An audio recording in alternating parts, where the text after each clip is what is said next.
Bonjour à tous, j'espère que vous allez toujours bien. C'est la deuxième partie de ma vidéo. Le titre, ça sera comment réagir face aux acceptations. Quand on postule à Campus France, on ne veut que être accepté. Donc si vous êtes accepté, je vous dis félicitations. Par contre, je vais vous donner des conseils sur comment réagir quand on est accepté. Bien comme je disais tout à l'heure dans l'autre vidéo, il y a des universités qu'on choisit pas forcément parce qu'on le veut, mais parce qu'on a 8 universités. Du coup, on a entendu parler, on le fait par dépit. Si vous avez eu comme première acceptation une université que vous n'aviez pas mis en premier choix et que vous n'avez pas eu de refus de votre université de premier choix, faut attendre, faut patienter. Parce que votre université de choix va aussi recevoir votre dossier et va peut-être vous accepter.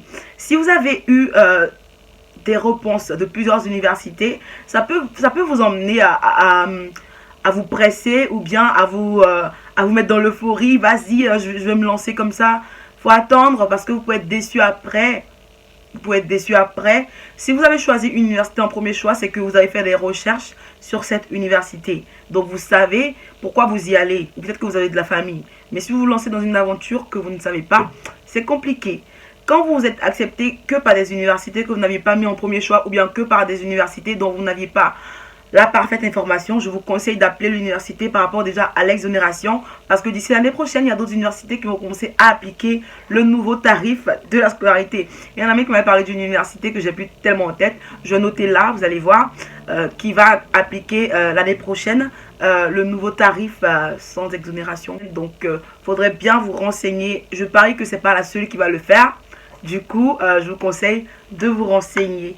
Que vous soyez accepté dans votre université de premier choix ou pas, je vous conseille de vous mettre à faire les démarches visa. C'est-à-dire, vous savez qu'au visa, on va vous demander des papiers, on va vous demander des preuves, on va vous demander de prouver le côté garant, le côté logement et tout ça, tout ça, tout ça. Je vous conseille déjà de vous mettre à faire le passeport parce qu'il y en a qui ne le font pas avant la procédure parce qu'ils ont leur CNI ou leur pièce d'identité. Donc je vais vous demander de vous mettre à commencer les démarches du passeport. Avoir votre passeport, télécharger la fiche d'acceptation de l'université. Ça sera aussi demandé au visa. Je vous ferai une vidéo sur le visa où je vais vous expliquer tous les papiers à fournir et comment se comporter tout simplement. Donc, il faudra vous mettre à faire les démarches pour le logement, pour le visa, pour le voyage tout simplement. Il faudrait commencer à vous mettre dans la peau de quelqu'un qui va partir. Si vous êtes en terminale, c'est plus compliqué parce qu'il faudrait vous concentrer pour avoir le bac. Mais si vous partez pour la L2, la L3 ou plus, il faudra commencer à vous préparer mentalement, moralement, parce que c'est vraiment pas facile ici. Il n'y aura plus vos parents, il n'y aura plus tout ce que vous avez tout là-bas. Donc, c'est le lieu de commencer à se préparer par rapport à ça. C'est le lieu de vous renseigner sur le lieu de vie, de commencer à prendre attache avec des gens qui sont déjà ici, ou bien de prendre attache avec des structures qui peuvent vous aider, EK Consulting. Voilà, pour que vous soyez quelque part à l'aise quand vous allez être ici, pour que vous soyez quelque part à l'aise quand vous allez faire la demande du visa. Aussi, quand vous êtes accepté, je vais vous demander de ne pas être super confiant. Voilà. Parce que très souvent, quand on est trop confiant, sans raison, on se retrouve déçu. Le visa peut être refusé. Vous voyez, participer à Campus France ne veut pas dire qu'on est déjà en France. Hein. Participer et avoir une acceptation ne veut pas dire qu'on est déjà sur les bancs de la fac.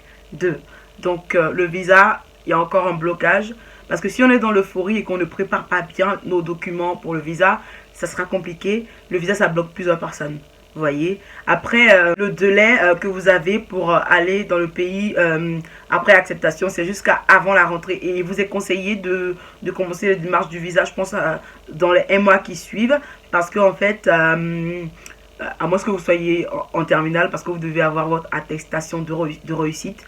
En fait, pour que vous puissiez arriver à l'heure dans le pays et que les inscriptions ne soient pas bouclées. Donc, vous avez quand même du temps. Vous avez quand même du temps pour réfléchir à tout ça, pour préparer tout ça, pour préparer vos parents, pour préparer le financement, pour préparer votre contrat de bail, c'est-à-dire pour signer des contrats de bail ou bien pour contacter le CROUS. Je pense qu'il y a des CROUS qui doivent être plus rapides que d'autres parce que toutes les villes ne sont pas pareilles. Tout le monde a sa manière de fonctionner. Par contre, vous n'allez pas vous inscrire à la fac avant d'être arrivé ici. Du coup, faut pas que vous soyez perdu par rapport à ça. Je pense que ça devrait vous aider.